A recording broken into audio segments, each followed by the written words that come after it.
At dahil nga sobrang bilis magsilakihan ng mga apo ko, eto nga't ginawan ko sila ng DIY OOTD na pwede nyo din gawin sa mga anak nyo. Sa mga magkakapatid talaga, hindi mawawala ang KSP.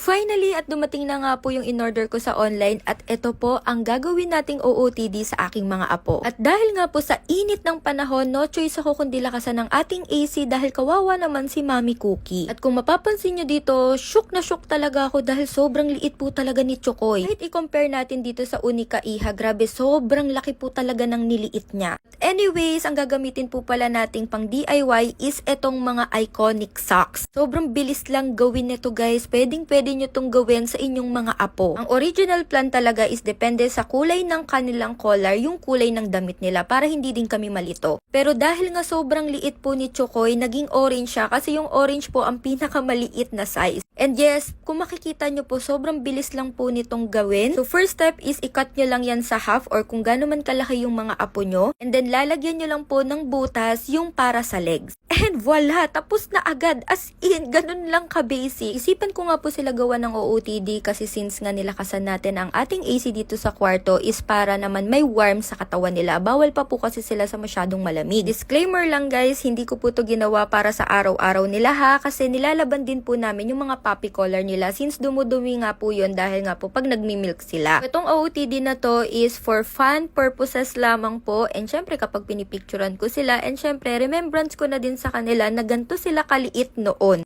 Guys, sobrang bilis nilang lumaki kung alam nyo lang. As in, parang kakairi lang ni Cookie. Pero ngayon, ilang weeks na lang, magwa 1 month na sila.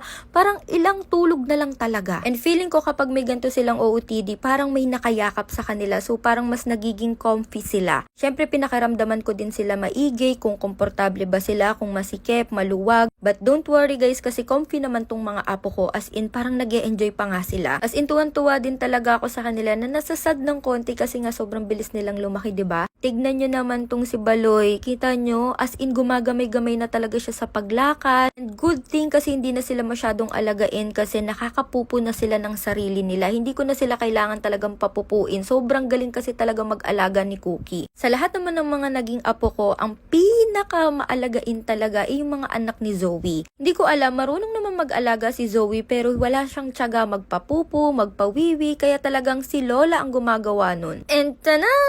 Tingnan nyo naman kung gaano kakakit yung mga anak ko, ang aking mga little Pokemon. And grabe tong batang to, kahit anong higa ko sa kanya, wapaklas talaga siya kasi umiikot talaga siya. Gusto niya kasi talaga ganyan yung pwesto niya. And napansin ko talaga kay Buknoy, siya talaga yung may kakaibang personality sa kanilang 5. Etong si Buknoy, sobrang independent nito. Alam niya kung kailan siya nagugutom at kung kailan siya matutulog lang. Kasi usually yung mga puppies, diba, pag naamoy na nila yung mommy nila is automatic magkakagulo yan. Talagang magmimilk yan. Pero si Buknoy, kapag tulog siya, tulog lang talaga, wapak siya sa nanay niya. Pero kapag gutom siya, kayang-kaya niyang hanapin at magngangawa dyan kung talagang gutom siya. As in, alam niyo yun, parang may sarili siyang mundo. Sobrang nakakatuwa lang kasi tingnan niyo naman tong si Chokoy. So, ayan, nilipat ko na din pala si Chokoy. Nakadilaw na po si Chokoy, hindi ko lang napa-video. Ayan, nakahilera sila as in magkakasunod. At wala pang ang ilang minuto, naghubad na ng kusa tong si Buknoy at ito po talaga ang paborito niyang sleeping position. As in, hilata malala. As in, papansin talaga. Kasi kapag syempre ganyan yung higa niya, siya talaga yung pinakamapapansin nyo. Masasabi nyo, hala, ang cute naman ni Buknoy. Ang cute-cute naman ni Buknoy. O diba? Ayan, ganyan ang gusto niya ni Buknoy. Kahit ano pang pwesto nila, magkakahiwalay, magkakadikit, mapapansin nyo talaga si Buknoy. Ganyan po talaga ang sleeping position na gustong-gusto ng batang to. Mas komportable siya. Compare sa mga kapatid niya is normal lang, diba? Chill lang, diba? Sobrang cute. Abangan nyo din po pala yung next vlog ko kasi i-share ko sa inyo kung paano nga po ba ako nagde-deworm ng mga puppies namin, yung mga dapat gawin at ano yung ginagamit kong pang deworm. So yun lang, bye bye!